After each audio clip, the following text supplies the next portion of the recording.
Stock market बाहर से देखने में एक जादुई दुनिया जहां रातों रात किस्मत बदलती है ना? लेकिन स्क्रीन पर चमकते इन हरे और लाल नंबरों के पीछे एक बहुत ही डार्क और प्रेडेटरी सच्चाई छुपी है। आज के इस एक्सप्लेनर में उसी डार्क रियलिटी से पर्दा उठने वाला है। हम उस मास्टरमाइंड सिस्टम को डिकोड करेंगे जिसे स्मार्ट मनी आम निवेशकों को फंसाने के लिए इस्तेमाल करता है। इस नंबर को ध्यान से देखिए, 41%, 41%। हाल ही के एक साल में रिटेल ट्रेडर्स के फ्यूचर्स और ऑप्शंस यानी F&O के नुकसान में पूरे 41% का भारी उछाल आया है। ये सिर्फ एक नंबर नहीं है, ये लाखों आम लोगों की जीवन भर की गाड़ी कमाई है जो पलक झपकते ही मार्केट में स्वाहा हो गई। और असली झटका तो ये है, 90%, 90% रिटेल ट्रेडर्स मार्केट में अपना पैसा हमेशा गंवाते हैं। सोचने वाली बात है, इतने बड़े पैमाने पर आम लोग फेल क्यों हो रहे हैं? क्योंकि 90% लोग ये गलती करते हैं और उन्हें भनक तक नहीं लगती कि वो एक बहुत बड़े बिछे हुए जाल का हिस्सा बन चुके हैं। तो सबसे बड़ा सवाल, आम निवेशकों का ये हजारों करोड़ों रुपया आखिर जाता कहाँ है? हवा में तो गायब नहीं हो जाता। लेकिन असली खेल यहां शुरू होता है। ये पैसा कहीं गायब नहीं होता, बल्कि बड़े सफाई से किसी और की जेब में ट्रांसफर हो जाता है। चलिए देखते हैं ये पूरा सिस्टम काम कैसे करता है। Section 1, the zero sum game. Market का एक कड़वा सच है, यहां कोई तभी जीतता है जब कोई दूसरा हारता है। ये इमेज इस पूरी कहानी को एकदम शीशे की तरह साफ कर देती है। कैसे अनइन्फॉर्म्ड यानी बिना जानकारी वाले रिटेल ट्रेडर्स का खून पसीने का पैसा धीरे धीरे लेकिन लगातार इन्फॉर्म्ड इंस्टीट्यूशंस की तरफ लीक हो रहा है। आम इन्वेस्टर सोचता है कि इन्वेस्टमेंट हो रही है, लेकिन असल में बाल्टी के पेंदे में एक बहुत बड़ा छेद है। और इस लीकेज का सबसे बड़ा हथियार है ये term, exit liquidity. Retail investors को ये कभी नहीं बताया जाता। ये वॉल स्ट्रीट और दलाल स्ट्रीट का वो क्लासिफाइड सीक्रेट है जो हमेशा पर्दे के पीछे रहता है। आसान भाषा में, जब बड़े खिलाड़ी अपना करोड़ों का माल डंप करना चाहते हैं तो उन्हें ऐसे नए खरीदार चाहिए जो बिना प्राइस गिराए उनका कचरा खरीद लें। और वो बकरा कौन बनता है? बिल्कुल सही, आम जनता। रिटेल बिकम्स एग्जिट लिक्विडिटी, यानी आम लोग ही बड़े मगरमच्छों के बाहर निकलने का रास्ता बनते हैं। जब सोशल मीडिया या न्यूज़ पर किसी स्टॉक की भयंकर हाइप देखकर लोग उसे खरीदते हैं तो वो कोई स्मार्ट इन्वेस्टमेंट नहीं है, वो बस वो शेयर्स हैं जिन्हें स्मार्ट मनी बहुत ही चालाकी से डंप कर रहा है।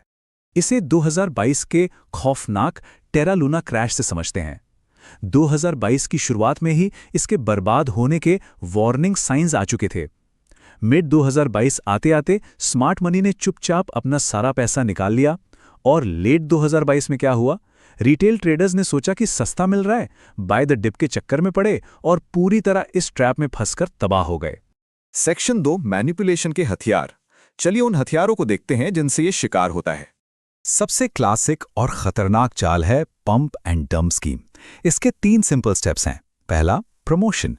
टेलीग्राम, SMS या सोशल मीडिया के जरिए किसी रद्दी पेनी स्टॉक की झूठी तारीफें फैलाई जाती हैं। दूसरा, इन्फ्लेशन। उस हाइप में आकर आम लोग अंधाधुंध पैसा लगाते हैं, प्राइस रॉकेट बन जाता है। और तीसरा, सेल ऑफ। जैसे ही प्राइस पीक पर पहुंचता है, प्रमोटर्स अपना सारा माल बेचकर निकल जाते हैं और स्टॉक ताश के पत्तों की तरह ढह जाता है। इसके बाद आता है स्टॉप लॉस हंटिंग। ये तो और भी ज्यादा प्रेडेटरी है। बड़े इंस्टीट्यूशंस के पास मार्केट डेप्थ और ऑर्डर बुक का पूरा एक्सेस होता है। उन्हें पता होता है कि भीड़ ने अपने स्टॉप लॉस कहां लगाए हैं। वो जानबूझकर प्राइस को उस लेवल तक गिराते हैं, सबका स्टॉप लॉस ट्रिगर करवाते हैं, माल सस्ते में छीनते हैं और फिर प्राइस वापस ऊपर। इसे कहते हैं लीगल लूट। और ये लिस्ट यहीं खत्म नहीं होते। फ्रंट रनिंग, जहां ब्रोकर क्लाइंट के बड़े ऑर्डर से ठीक पहले खुद का ट्रेड लगा लेता है। गनिंग अ स्टॉक, ब्लफिंग और कोट मैचिंग, ये सब वो चालाक रणनीतियां हैं जो मार्केट में उन ट्रेडर्स का शिकार करती हैं जो डेटा नहीं बल्कि इमोशंस के बेस पर ट्रेड करते हैं। तो यहां एक बहुत बड़ा सस्पेंस बनता है। ये बड़े खिलाड़ी, ये वेल्स, अपने पैरों के निशान कैसे छुपा लेते हैं? स्मार्ट मनी क्या जानता है जो उन्हें हमेशा आम जनता से 10 कदम आगे रखता है? कैसे वो बिना किसी रडार में आए अपना पूरा गेम खेल जाते हैं? Section 3, tracking the smart money. अब बारी है इस ट्रैप से बाहर निकलने का रास्ता ढूंढने की। एक गोल्डन रूल हमेशा याद रखना चाहिए। प्राइस बताता है कि क्या हो रहा है, लेकिन वॉल्यूम बताता है कि कौन कर रहा है। कीमतों को बड़ी आसानी से मैनिपुलेट किया जा सकता है, धोखे से ऊपर नीचे किया जा सकता है, लेकिन वॉल्यूम वॉल्यूम कभी झूठ नहीं बोलता। असली इंस्टीट्यूशनल पैसा कहाँ दांव लगा रहा है, ये बात वॉल्यूम के डेटा से कभी छिप नहीं सकती। इस कॉन्ट्रास्ट को देखिए। अगर किसी स्टॉक का प्राइस बहुत ज्यादा वॉल्यूम के साथ ऊपर जा रहा है तो ये बुलिश स्ट्रेंथ है, यानी वहां सच में बड़े खिलाड़ी पैसा डाल रहे हैं। लेकिन अगर प्राइस ऊपर भाग रहा है और वॉल्यूम एकदम सूखा पड़ा है तो रेड अलर्ट। ये एक फेक आउट ट्रैप हो सकता है जिसे सिर्फ मासूम भीड़ को फंसाने के लिए बिछाया गया है।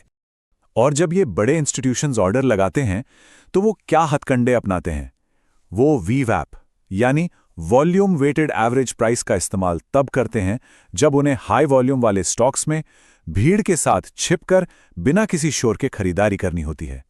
और TWAP यानी टाइम वेटेड एवरेज प्राइस का इस्तेमाल वो कम लिक्विडिटी वाले शेयर्स में करते हैं ताकि धीरे धीरे बिना प्राइस हिलाए अपना माल निकाल सकें। Section 4, escaping the retail trap. इस पूरे चक्रव्यूह को तोड़ना कैसे है? मार्केट के इस खूंखार जंगल में जिंदा रहने के लिए सिर्फ चार्ट्स पढ़ना काफी नहीं है, साइकोलॉजी पर सॉलिड कंट्रोल चाहिए। वो गलतियां जो आम ट्रेडर्स को बर्बाद करती हैं, रातों रात करोड़पति बनने की सनक, न्यूज और हाइप को खरीदना, गिरते हुए स्टॉक्स को बार बार एवरेज डाउन करना और फोमो यानी फियर ऑफ मिसिंग आउट में ट्रेड करना। यही वजह है कि गरीब गरीब रहता है और मार्केट सारा पैसा खींचकर स्मार्ट मनी की तिजोरी में डाल देता है। ये चार्ट सच में डरावना है। इसे देखिए, कई रिटेल ट्रेडर्स अपना 80% कैपिटल सिर्फ 2 या 3 कचरा पेनी स्टॉक्स में झोंक देते हैं, डाइवर्सिफिकेशन के नाम पर जीरो। इसे जीरो डाइवर्सिफिकेशन ट्रैप कहते हैं। ये कोई इन्वेस्टमेंट नहीं चल रही, ये बिना किसी सेफ्टी नेट के किया जा रहा एक बहुत बड़ा जुआ है। स्मार्ट मनी और रिटेल के बीच का असली फर्क यहां दिखता है। प्रोफेशनल्स बहुत ही ठंडे दिमाग से काम करते हैं। वो शांति से निचले स्तरों पर माल जमा करते हैं और थोड़ा थोड़ा करके ऊपर बेचते हैं। वहीं बिना जानकारी वाला रिटेल ट्रेडर हमेशा भागती हुई ट्रेन पकड़ने की कोशिश करता है और तब एंट्री लेता है जब प्राइस पहले ही आसमान छू चुका होता है। इस पूरे एक्सप्लेनर का सबसे बड़ा और कड़वा सबक इस कोट में छिपा है। स्टॉक मार्केट वेल्थ को कभी खत्म नहीं करता, ये बस उस पैसे को इमोशनल और बिना अनुशासन वाले लोगों से छीनकर अनुशासित और समझदार लोगों के खातों में ट्रांसफर कर देता है। यही वो अल्टीमेट रियलिटी है जो हर ट्रेडर को अपने दिमाग में छाप लेनी चाहिए। तो अंत में फैसला क्या होना चाहिए? क्या हर बार की तरह स्मार्ट मनी की एग्जिट लिक्विडिटी बनकर पैसा लुटवाना है, या फिर एक अनुशासित, वॉल्यूम को समझने वाला और इन्फॉर्म्ड खिलाड़ी बनना है? मार्केट में अगला कदम रखने से पहले ये सवाल खुद से जरूर पूछना चाहिए। सीखते रहिए और इस डार्क गेम में